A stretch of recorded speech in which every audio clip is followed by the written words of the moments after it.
nous découvrons les écrits dans les livres aux Galates.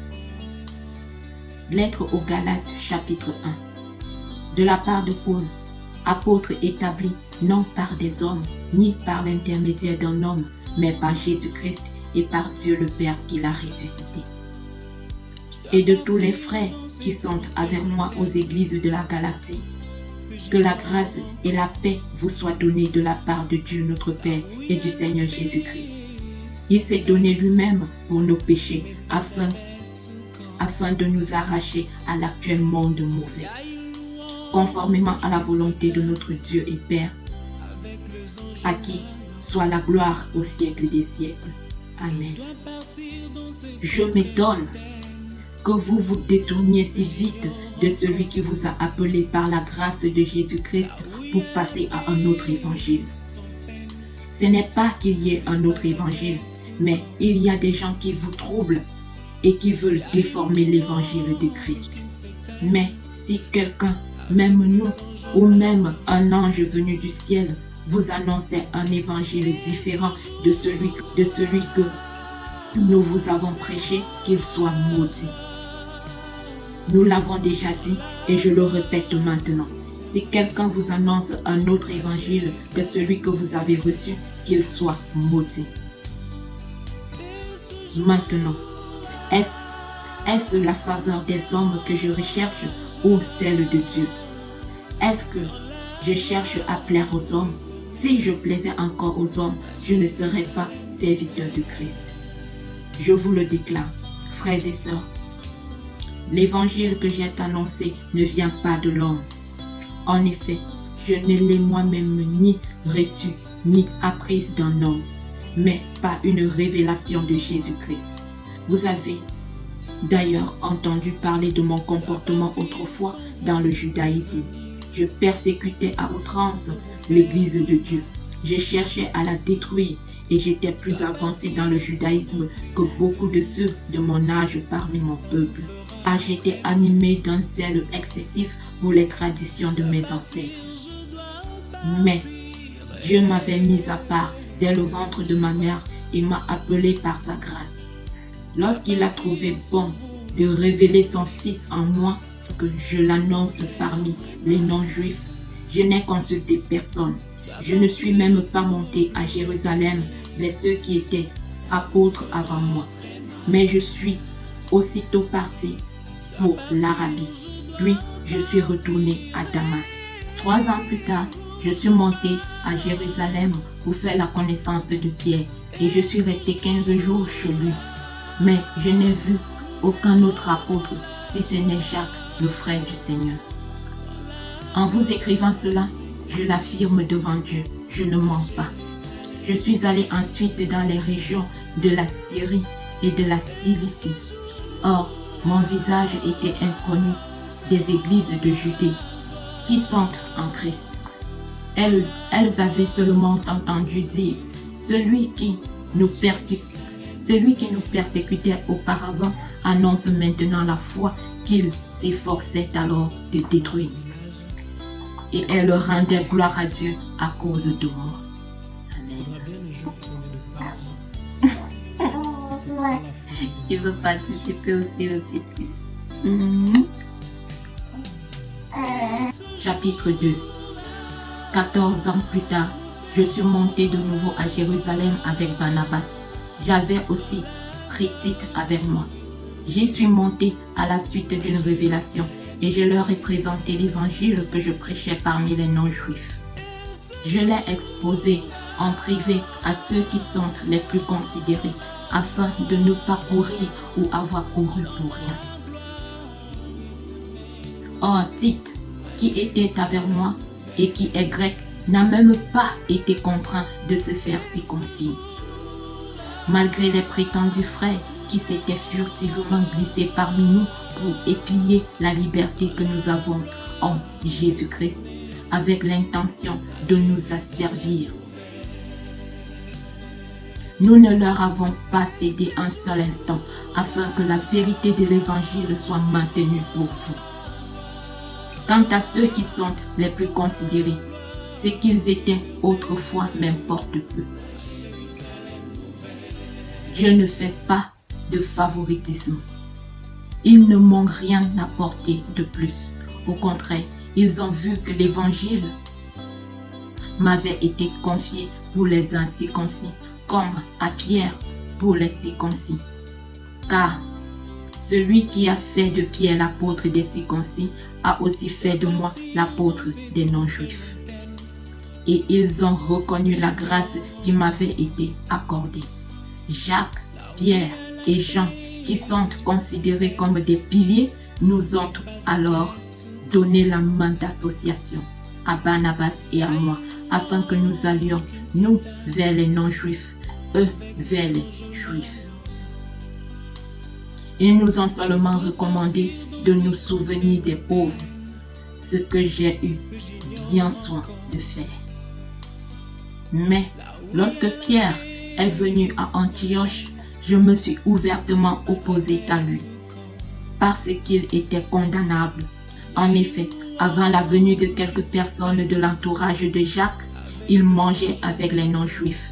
Mais après leur arrivée, il s'est esquivé et s'est tenu à l'écart par crainte des circoncis. Les autres juifs ont pratiqué avec lui ce double jeu, de telle sorte que même Barnabas a été entraîné dans leur hypocrisie. Quand j'ai vu qu'il ne marchait pas droit, puisqu'il ne respectait pas la vérité de l'évangile, j'ai dit à Pierre, devant tous, si toi qui es juif, tu vis à la manière des non-juifs et non à la manière des juifs, pourquoi veux-tu forcer les non-juifs à se comporter comme des juifs? Nous sommes des juifs de naissance et non des pécheurs issus des autres nations. Cependant, nous savons que ce n'est pas sur la base des œuvres de la loi que l'homme est déclaré juste, mais au moyen de la foi en Jésus-Christ.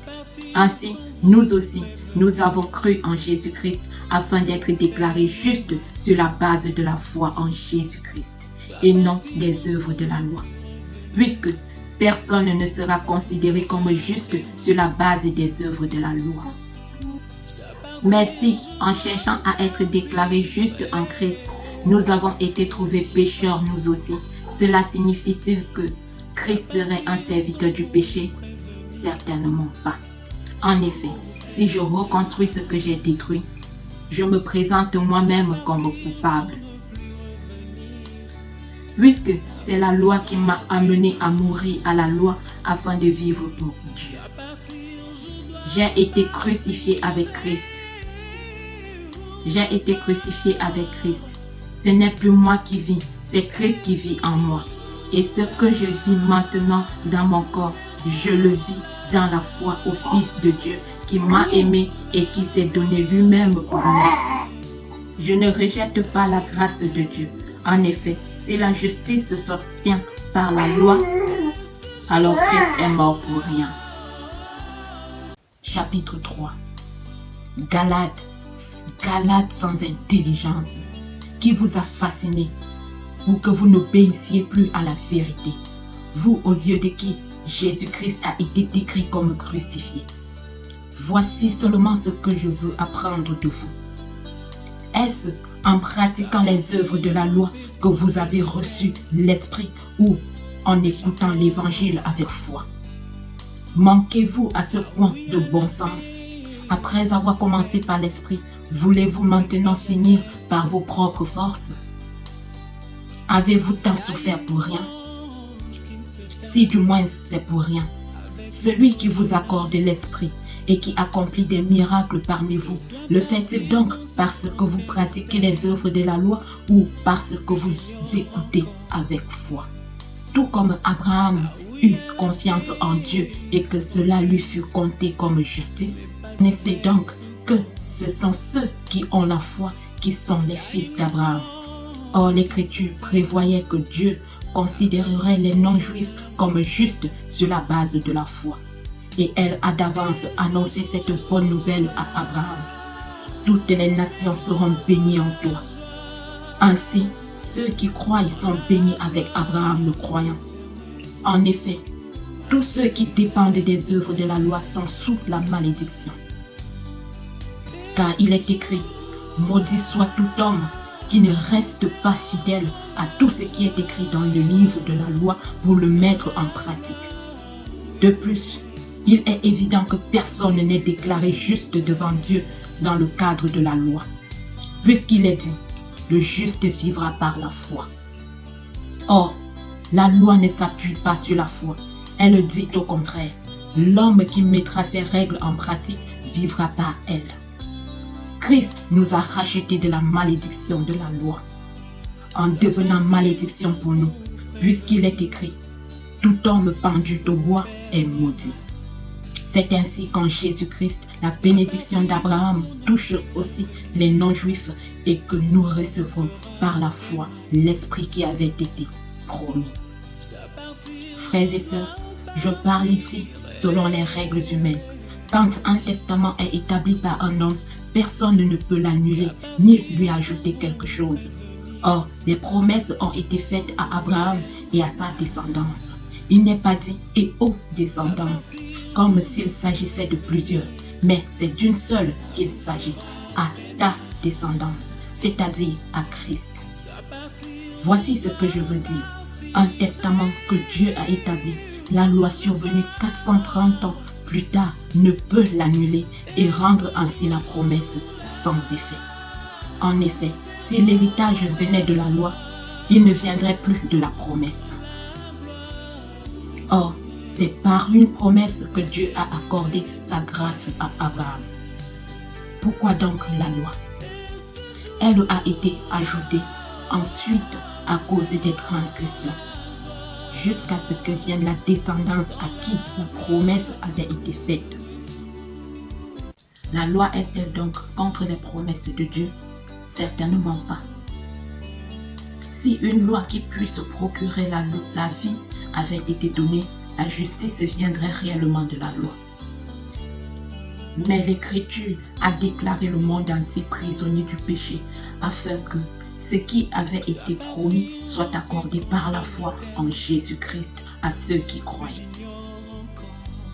Avant que la foi vienne, nous étions prisonniers sous la garde de la loi en vue de la foi qui devait être révélée.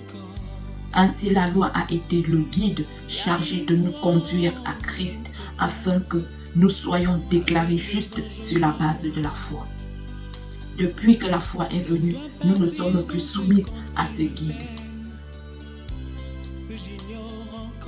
Vous êtes tous fils de Dieu par la foi en Jésus-Christ. En effet, vous tous qui avez été baptisés en Christ, vous vous êtes revêtus de Christ. Il n'y a plus ni juif ni non-juif. Il n'y a plus ni esclave ni libre. Il n'y a plus ni homme ni femme, car vous êtes tous en Jésus-Christ. Si vous appartenez à Christ, vous êtes donc la descendance d'Abraham et vous êtes héritiers conformément à la promesse.